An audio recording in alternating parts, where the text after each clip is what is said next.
should be on that boat! You want to ride across with them? Be my guest.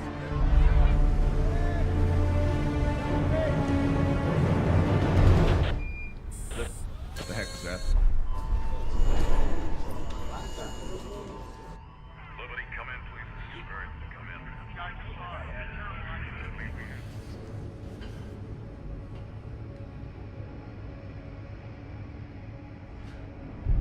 Captain?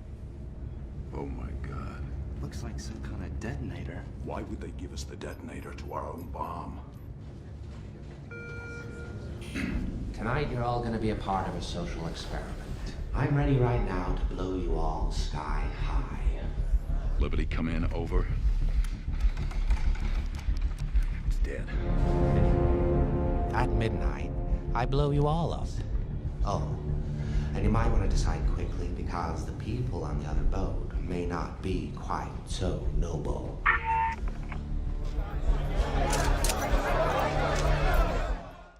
Hey guys, welcome back. Carter, BitsBeTrippin. You guys seen the headline, you saw the startup. Let's get right into this. What does Time Bandit attacking mean for Ethereum? Where did this start? How is this going? Why is this everybody just hearing about it this weekend? Let's peel it back as quick as we can for you guys, get you caught up where things are at. And then we have a baseline for you guys to work from this week to see where things go from here. Let's switch over real quick and see what the core release of this was. Who did it? Who's the player? So if we pull this up, Edgar at Edgar a route on Twitter made a post here talking about issues with paying for reorgs. And this thread here on July 8th, there might have been something right before this that I know there was a spout back and forth with Hatsu, which is a Ethereum researcher, talks a lot about EIP 1559 and that whole discussion. There was kind of a back and forth, the spout. At the bottom line, Edgar comes out and says, hey, you can do reorgs on Ethereum. He's part of the MEV Flashbots, contributor from what I can tell here, and is obviously a talented developer that has, looked to create a little bit of chaos here, thinking that miners and miner pools specifically will take advantage of this MEV opportunity. So it really comes down to the distinction of what is a miner extracted value opportunity and what is just outright theft. And that, I think that's the big draw line here. And we're going to see this play out. We're going to see, is there malicious actors that are going to take advantage of this? Or are there people that are understand it, the separation in line that's there? The reason why a proof of work networks, by and large, that have large security profiles, do not 51% track each other, right? The incentive is there to create this game theory to where you're not going to destabilize your larger investment and create a toxic situation that will possibly run the asset to zero, right? And this is where I think the separation is, but we're going to get into kind of the evolution of this, the release of this, GitHub and this software, and then see where it stands right now as of this morning. So bottom line, Edgar comes out, talks to, the community in general about doing coder extractable value, makes a kind of, I would call it a tongue-in-cheek comment about paying him not to release it. And then there's a back and forth thread. All these threads will be down in the description below, so don't worry, you guys can follow it that way. After a back and forth with the community, he escalates and goes and drops the GitHub with this information on there and how, essentially the use cases and the test cases and the actual code to do this, which is the MEV Uncle Bandit Geth. Now, Geth is, a client on Ethereum. It's written in Go. It's a command line. Command line programming language, for Ethereum. Ethereum has several different clients out there, but he did it with the MEV Geth, which is Geth is one of the largest ones out there, and drops this and then talks to what the implementation is, how it works, and what it is. And there's a back and forth on this thread here about people kind of saying, hey, this is bad for the environment. What are you doing? This is bad for the ETH environment. This is going to create a toxic situation. But I think it comes back to what I was just saying before, that we're going to see if this ends up playing out, or the larger miners out there are just not going to deal with that. So We come back and we see, as people saying, well, we need to push to proof of stake faster. This is terrible. It's proof of work. Well, there's several posts out here. I picked one out of the mix that, people, I didn't even have to come in there and start commenting that this can happen on proof of stake too. It's a little more complicated with the MEV piece. There are known block producers on every epoch. You could have conglomerates taking some advantage of this, or, kicking off another conglomerate's, success on MEV extraction by doing attack like this. The consensus has nothing to do with this at the end of the day. It comes down to the raw consensus of a reorg. And unless there's something fundamentally changed with the way this works, from my 1.5 days of research on this also would affect POS. So all the folks that are wondering if POS will fix this kind of situation with the ability to do a reorg on Ethereum by including the transaction hash, sorry, it's affecting that too.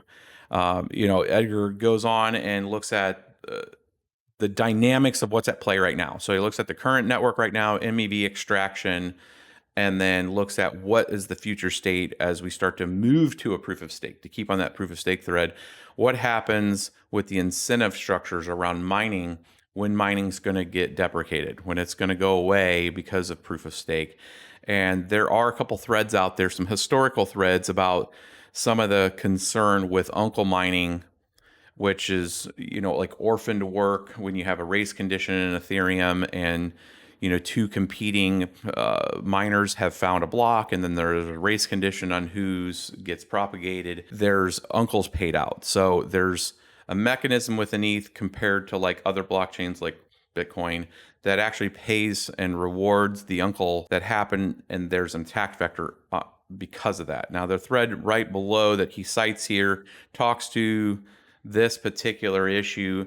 So he's using this particular issue as an additional incentive of why miners may go back and do certain reorgs or, hit the network in a particular way because it's about to go out of business with mining. Now, I have lots of different counterpoints to this that I've been covering since the announcement the proof of stake was moving up on the merge. This is why a lot of the mining entities out there, the people that do mine Ethereum, are looking at what the other things to mine are. That's why Ravencoin and some of these other networks, Ethereum Classic, sitting at $30 to $40 right now at 25 terahash. If Ethereum Classic had price discovery to $175, it could take on to about 186 terahash, which is at least a full third of the Ethereum network of the GPU miners. And then you have Ravencoin, VTC, a handful of other tokens, what their price discoveries would need to get to. Bottom line, you're not just a wholesale turnoff on mining. And this is making an assumption that miners have nowhere to go. And we know that that's already not true. There's miners spread across multiple networks. So the thesis is not 100%, like all theses, but I mean, unless you're in the GPU mining scene, you may not be fully tracking the potential in these other networks and the value extraction in these networks as price discovery happens. And then this moves pretty quick. This shows you how quick the industry moves, with folks now coming up and already creating subcontracts to try to incentivize people to use now what Edgars released here, where there's contracts and mechanisms that allow users to try to kind of create a bounty, as it were, to pay miners to reorg specific events potentially. So you would have certain blocks remined, and that value extracted for a particular highest payer. So you're creating like this tip infrastructure to where you can try to incentivize. People have already started releasing that. OX Bunny Girl here released this request for reorg, essentially creating the Jira Confluence version of open source here to try to incentivize people to reorg on demand here. And then EtherMine coming out pretty quickly. I had a debate back and forth with Edgar last night that, the incentive is not there for a large mining pool to go out and reorg an event purely from not just a PR standpoint, but the value that's extracted there. Let's say even if it was a reorg of 1,000 ETH, is nothing by comparison to what the value extraction is than normally mining Ethereum every day and providing a pool to the network that may have anywhere from 27 to 35% mining hash power going to it. I mean, I don't want to call it small change, but this is obviously the incentive is not there for a large pool to do this and then potentially lose all of its hash rate. There are examples of this where a pool hasn't even done anything, but it got close to 51%. Like let's say, I think it was Gigahash IO. It was a GHAST IO back in the Bitcoin days. I'm talking 2014, 2015 days, where they got close to 50%, and there was risk at a 51% attack at that point. And it spooked a lot of the folks that were sending hash power there, and then effectively their hash rate went to other entities, and then they went below effectively operating costs to operate the pool because now most of the mining was going somewhere else. So it all comes back down to spatial awareness. And miners are very spatial aware of what's going on in the industry, especially large miners, Marathon, Hunt 8, these larger entities that are definitely mining Ethereum.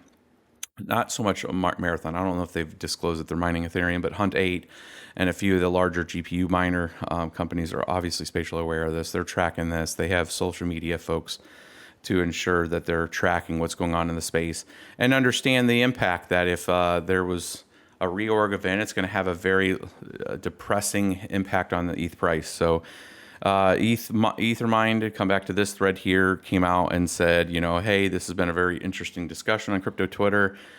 Here's a much more simpler one. We'll never reorg Ethereum. So they're putting a line in the sand saying, hey, we're not going to do this. I don't know what the Bitcoin maximus and disbelief is. I think there's a separate thread that I haven't been tracking on Bitcoin maximalist, kind of coming out and just, torching the fire saying, yeah, burn ETH to the ground type of thing. But, that's just going to be cheerleading on the side of for this activity. And I mean, I'm kind of dismissing that. It's more of looking at what's going on in the space in general. This other thread here that I'm going to have a link here for people that want to understand the incentive structure and what I was just talking about is would it be worth a particular mining entity pool to force project that hash power to go and do a reorg or include a reorg event within its propagation of its block that it had won, and then go out and reorg a previous block to extract the value from that. Here is a walkthrough step by step of let's say EtherMine had 30% or some other entity had 30%, and then they went to go do this. What's their probabilities to extract value, as it were, from a reorg, and what's even the percentage chance of them being able to accomplish it based on the code that's been released. And effectively, it comes down to, on this workflow, the one that I walked straight to was essentially there's a 1/9 ability at 30%. That they would even have the ability to make this work. And then you look at and then they possibly are giving up that block or losing out on that block because somebody else by that time, mind you, the ETH's block time's 15 seconds. So you have a very short window that this could occur. And you might be taking a lot of risk or chance on some of these reorg attempts. But it comes back down to like, if they keep trying to reorg the same event and it's like they missed 9 times, but that 10th time they get it, was it worth it? They gave up potentially, let's say the average block was that they were losing out on was 2.5 to 4 ETH each. Let's say it was even 4 ETH.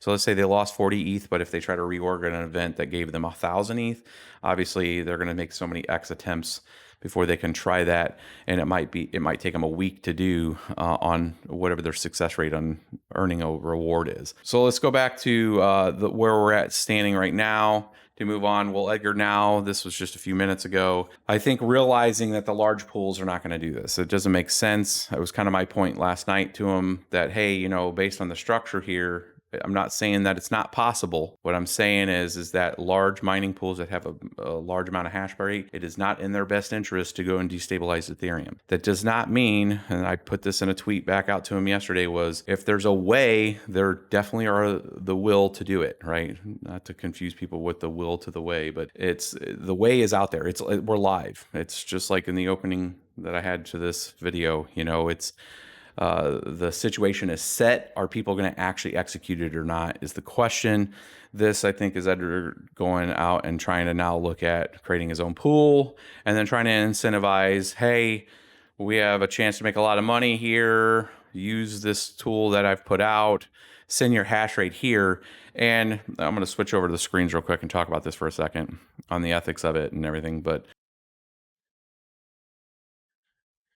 So this is where it comes down to where the line in the sand is. And there's definitely a lot of hurt folks in the mining, especially from the home miner that feels very disenchanted from Ethereum's networks, probably mining something else that will be pulled into the direction of trying to harm ETH. This is one of the unfortunate byproducts of not feeling like they've been heard. I mean, even I know us being impacted a few times. I've been part of the discussions with ETH when it comes to, the incentive structures and some of the risk and some of the decision making that comes around trying to artificially push that price by reducing the mining reward, because that's been always the vision, just to create more value for the original holders and the current holders of less ETH. But it also comes down to an ethical boundary to me. For me personally, this isn't to say that somebody's not going to do this or not. But the difference between dark forest extraction, which is MEV, is it's kind of like all's fair in love and war, where when you have stuff in the memory pool, it is an open playground. People have the opportunity to arbitrage each other. Automatic market makers is the way DEX extraction works when it comes to like flash botting. That is the open game theory at play. And it is not posted to what we would consider the line in the sand, which is the ledger, right? So the ledger, once it's posted and it's agreed upon and the consensus is there, then I think that's where we draw the line, right? The line is that, hey, that's history. That's the scoreboard. That's what occurred, right? To go back in there and change that scoreboard, hey, I didn't lose, I lost that game. Everybody knows I lost that game, 10 years ago or whatever. But now I can go back in and change history, and now I won that game. And look, now I get the trophy. That's the difference. And if you don't understand that difference and you think it's just all part of miner extracted value, then you're missing the entire point of the solution, the game, whatever you want to call it. If we don't have the history, then we haven't evolved. We've devolved back into what the current centralized, I can go and change history to what I want history to be known as. And that's where that's the ethical separation. It has nothing to do with money. People think it has something to do with money and you're trying to extract more money, but it is the definition, the pure line in the sand that historics has happened. Right, wrong, or indifferent, it happened. Right? That's why Ethereum Classics chains there, because they, looked at the DAO hack and said, hey, that's history, man. That sucks. A lot of ETH was lost, but that's the way it is, right? And then Ethereum went back and changed it. And in hindsight, I think even Vitalics came out a couple times like, in hindsight, we didn't think about that. We were effectively thinking about their pocketbooks at that point in time. And it's one of those things that they always have to live with, right? Anybody that was involved in that reorg has to live with it. They wear that dispatch of honor forever, and the other network that's out there is out there. That's the line in the sand. So is this going to be used? Are there going to be enough disenchanted people that will get enough mining hash power to go and reorg a block just to prove a point? There's a high chance of that, right? I don't see how this doesn't, unless somebody goes out and makes a smart contract change or a code change to the fundamental way that Ethereum works on the state channel development side of it, to where you can't go back in and change that, or you have a checkpoint block, or they do a hot fix where there are checkpoint blocks where you can't reorg through a certain depth. I've been tracking this piece to that point. I'm not looking right now at the solutions of it yet, right? I'm just trying to make sure you guys are up to speed that deep reorg of particular blocks at such a depth is now evidently possible. So as of this video, none of it's happened yet. And how's the community going to react when and if it does happen? One of the things I didn't post on there is there's another incentive that has been created by OX Bunny that now is tracking to see if there is a reorg, and that will now mint an NFT as effectively a badge of honor of the size of the MEV extracted there and the deep reorg, and now you have an NFT, ironically. But it's a conundrum, right? If somebody actually goes and does that and does a deep reorg, and you have that badge and you think it's worth money, you could be destabilizing the entire value proposition there, and now it's actually worthless. So I mean, it's an act of chaos right now to see what's going to play out. And I don't fault Edgar for doing this. I mean, sometimes this kind of active in the fire development and reaction to it, how people react to it is what matters. And, you know, people just yelling at each other on Twitter isn't going to solve anything. It's a matter of like, how is this going to get extracted and how is it going to get patched? So just trying to catch you guys up with there. Hopefully that gave you guys some insight and at least links. You guys can do some more deeper research. I probably missed all kinds of other things that needed to be talked about on it, but I wanted to get something out there. And I'm tracking it pretty deep right now, and we'll do the news later on today that we'll have just a small piece of this and a whole bunch of other stuff that's happened this week. So that will be a live stream today. This one, though, I wanted to make sure it was produced and out there. Like, subscribe, share. Hopefully this brought some understanding to you guys on what this current situation is.